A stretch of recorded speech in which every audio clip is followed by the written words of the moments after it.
The Japanese bombing of Darwin was a significant event in Australia's history during the Second World War. It was the first and largest single attack ever mounted by a foreign power on Australian soil. The attack came just 2 months after the surprise assault on Pearl Harbor and was part of Japan's strategy to weaken Allied forces in the Pacific. Darwin, located in the Northern Territory of Australia, was a crucial military base during the Second World War. It served as a staging point for Allied forces and a supply line to the Pacific theatre of war.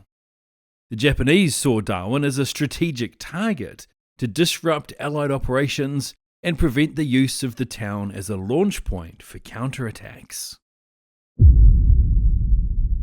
On the morning of the 19th of February 1942, just before 10 a.m, the first wave of 188 Japanese aircraft launched from 4 aircraft carriers struck Darwin.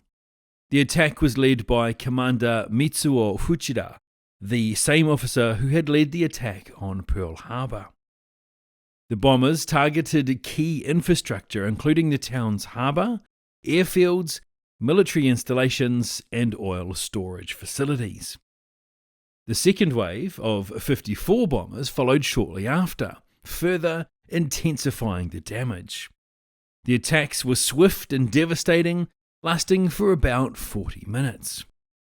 Ships in the harbour were sunk or severely damaged, while many buildings were destroyed, and the town of Darwin itself was left in ruins. The exact number of casualties is estimated to be between 235 and 300 people killed, including both military personnel and civilians.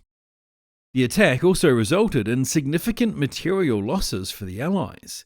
11 ships were sunk, 30 aircraft were destroyed, and much of the town's infrastructure was obliterated.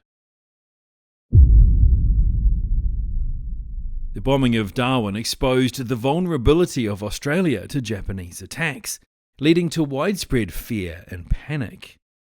The Australian government, under Prime Minister John Curtin, initially downplayed the scale of the disaster to avoid causing panic among the population. However, the attack had a profound impact on the Australian war effort, leading to a bolstering of defences across the northern coast and a closer alignment with the United States. The attack on Darwin also marked the beginning of a series of Japanese air raids across northern Australia, which would continue for nearly 2 years through to November 1943. The bombing of Darwin is often referred to as Australia's Pearl Harbor. It serves as a reminder of the direct threat faced by Australia during the Second World War. Nowadays, the event is commemorated annually as a day of remembrance. I was recently in Darwin for work, and one morning while I was there, I took the opportunity to visit the harbour and view the memorial plaques and information boards that go around the edge of Bicentennial Park. Today, it's a beautiful spot to start your day, but it's also a sobering reminder of what happens when global war comes to your doorstep.